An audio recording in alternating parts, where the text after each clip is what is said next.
بسم اللہ الرحمن الرحیم۔ اسلام کی تعلیم۔ دین اسلام بہت اچھا مذہب ہے، اچھی باتیں سکھاتا ہے اور بری باتوں سے روکتا ہے۔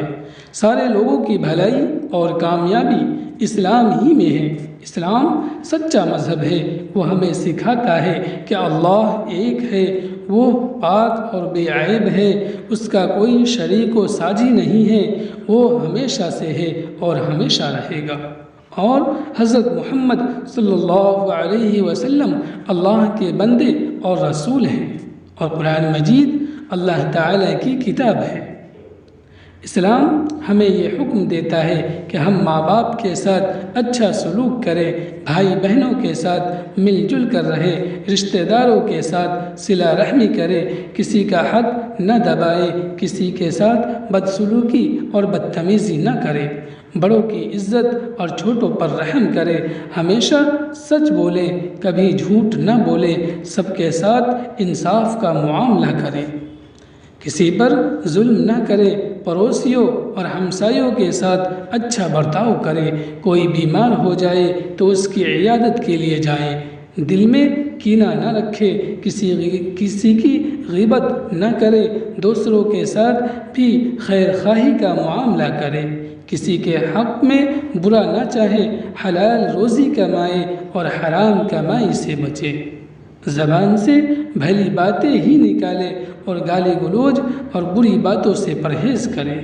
کسی سے کچھ وعدہ کرے تو اس کو پورا کرے، کسی کا مال چھین کر لینا، چوری کرنا یا کسی کا حق دبا لینا بڑے گناہ کا کام ہے۔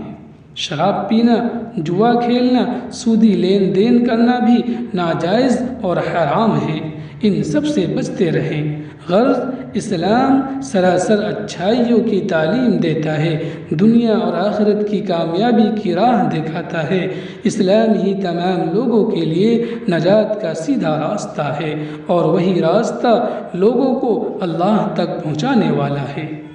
ہم زندگی گزارنے کے معاملے میں آزاد نہیں ہیں کہ جس راستے پر چاہے چلیں، اس لیے کہ ہر راستہ اللہ تک پہنچانے والا نہیں ہے، بلکہ اللہ تک پہنچانے والا راستہ صرف اسلام ہے۔ جو شخص بھی اسلام سے ہٹ کر زندگی گزارے گا اسے کبھی کامیابی نہیں مل سکے گی، اسے ہمیشہ نقصان اٹھانا پڑے گا، کیونکہ اللہ تعالیٰ کے نزدیک دین اسلام ہی پسندیدہ اور مقبول دین ہے، اس کے علاوہ کوئی دین اور دھرم اللہ کے یہاں مقبول نہیں ہے۔ قرآن کریم میں اللہ تعالیٰ کا ارشاد ہے، بے شک معتبر دین تو اللہ کے نزدیک اسلام ہی ہے۔